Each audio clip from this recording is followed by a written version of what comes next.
Nirmala kenyam ka naziala kontin barwani lingwasme kan warona TV channel via kamal and manduni shankos nyam la nong rwasni gwasme te kon ke report me bej chim gora benwa kon ke le very sad long and report me kenyam an wala shanga waldi ka pyro ron kin dangro widi jandangro bakel ba report ban jelinkel ka do badan cheben keje na me report jes ka lwa che manana ngai kona report me ne kon chaka attack shika deni no shika deni kane da kontila civilian la jiwich chaka ambush la shimana kon kapagor kinyirol kanti ala kwa ka ambush ka chanka welkel kapairo ronkin dangro jandangro bakel report mu kula la paiben ko te kering midit ke damin mi chala ere kana money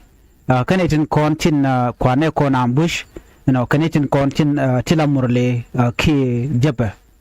esade long jaba chalado nene gwate dan eshi nekon gad kadong chicken jian kanyirol kanti me bok kuma kirm yadit boga ka date dit sharmana ngai kona shina chikapot missionary podo yigu jian che were ro ngai kone amte ko ji tong na chang the only serve place ka kon la jene ro cause boko ro kula nan ke kuma kano ren almu boga la ja gorno ba gwadran dong de na we tekten and then ba gor so jina chubre ro ani ke jen shenge da ne shi kirm yadi chana che bokare nyal ka ja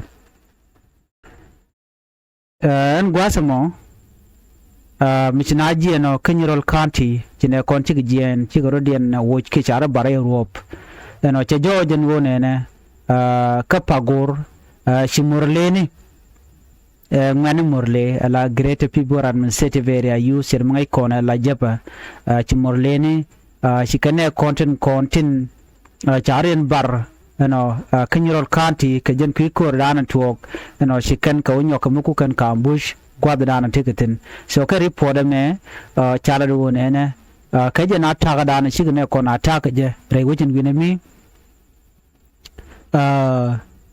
shikan diet mishale magir mudwi wajen nar gandangro wa shikan nak very sad information nika jen shenge da ne chiri mu to ko je mi chicken magir mudwi chicken na gone chicken gat chicken ga pej chiga gat chicken kanang ken murle ken gat in content chi murle kanang sha shoot ken cha gwar pin gwas mene an ri ga da na chi to gene ken gat ko na chanang mut lwal mudwi mudlal mudwi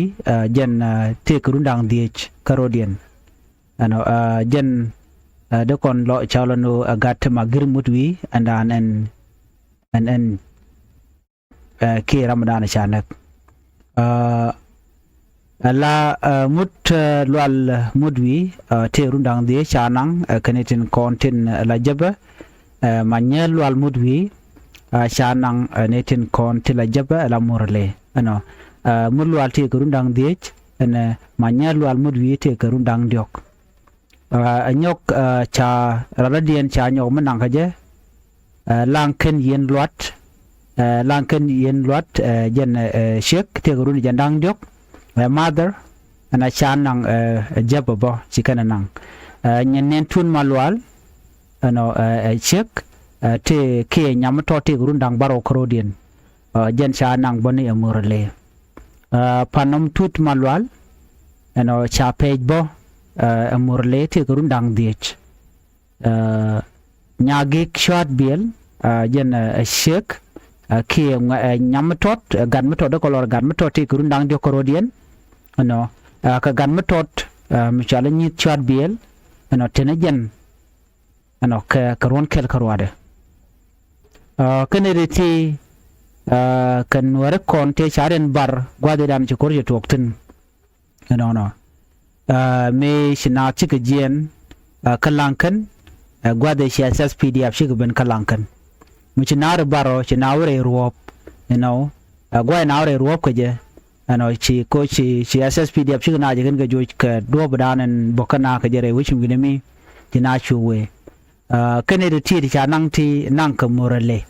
right now nang ka murale just right long mi kon gi kone no ko kene de ti tin cha nang rudian dial ka gat ram dini jen shi ga chale lang ken yen lwadane min te kurun de jandang diokoro dien karam dana dong de gujeno le chi le mamat de la nyane ne tun malwa lo te run dang baro min that man nyete me ke shig di de mem te run nyandang do jaram dana dong de jal ka gat ken so cha kan dial cha kan nang murle ne me jaslo an mi di de long me de we ko kon dial no nware chana te kariek mi shitwo kariek me le de murle ai pode me chalat cha share ke nyirol community radio no karam dana nonga elwal mutwi jaram dana tika gat dang rotin content chanang amurle no ke jaram dana la daman magiren chanak amurle ba so ne me ejazluaj ka kondial konwere ka ta dana shush ne kon ke je ne kon shush ke lung ka jen dung kirm ya di da moni gwan mi mo ko kir ko na displace boga na karen yale so ci na tel choice de no dong de na ren bare ru hop che mangai kona so ne me reng medit me de kon dial te ngitin ci rega me chora lat